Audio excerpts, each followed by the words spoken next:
TribLive.com, your Pittsburgh Steelers beat reporting team of Allen Robinson and Mark Aboli. I am Justin LeBar, back at you as we're getting closer to the Steelers versus the Oakland Raiders. Guys, a national topic that made a lot of news in the past week is coming from Week 2 in the NFL. It stemmed from the New York Giants-Tampa Bay Buccaneers game, a game that the Giants ended up having in hand, and we're going into the victory formations we often see where they're going to do a kneel down, and it's usually, by this point you start tuning out and going to get your beverage or chips or whatever, but this wasn't the case. This was the case where the Giants went to kneel down, and the Buccaneers defense really tried to penetrate, ended up knocking some linemen down. It caused a lot of controversy amongst the coaches, and the media is going all about it. We caught up with quarterback Ben Roethlisberger of the Steelers just to hear what his take would be if it happened to him. It's tough. I mean, I kind of see both sides of it.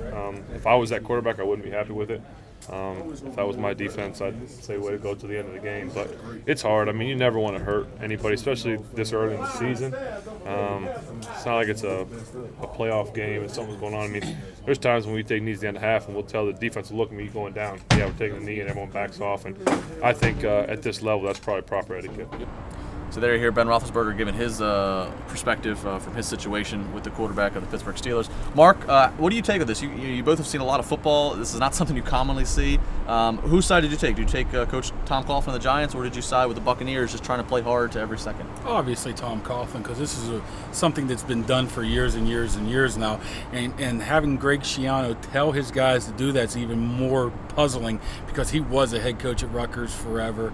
So I'm sure he did the same thing there where they took a knee and he didn't do that. So it was really, as I would say, bush league for something to happen, because you can get hurt when you don't know something like that's going to happen. So I'm pretty sure that's not going to happen again. So I totally agree with Tom Coughlin. So I would like to see what's going to go forward with this, and I don't think we're going to see much more of this. Alan, who do you side with? Interesting that I will oppose Mark Aboli's line. You know what? Every coach in the league tells his players to play to the end.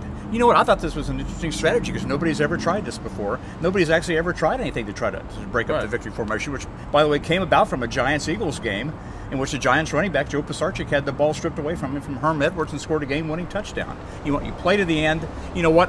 What if they had knocked the ball away from Peyton Manning?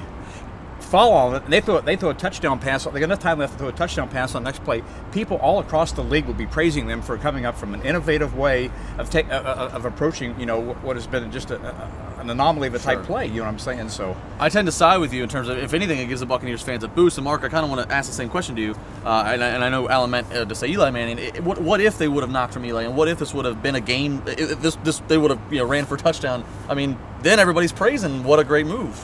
Yeah, but you know what?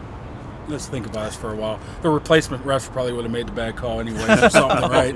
No, but seriously, if it works, maybe it's a one-time thing, sort of like the Dan Marino fake spike throw to the end zone. That worked on the one thing. I guess you can consider that bush league at the time as well, because nobody's done it, nobody's ready for it.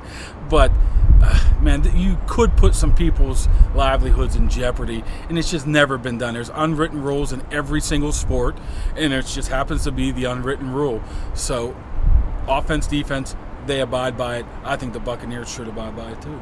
Very interesting stuff. And of course, if you want to leave your comments and talk to these guys about what you think or ask some questions, you can hit them up on Twitter, as they're there 24/7 for your pure enjoyment. Hey, if you don't want to play football, sign up for softball. Allen Robinson, the old school philosophy, not having much sympathy. So, of course, follow these guys on Twitter. Check them out in the Pittsburgh Tribune Review, easily for me to say, and TribLive.com. Raiders, Steelers coming up on Sunday.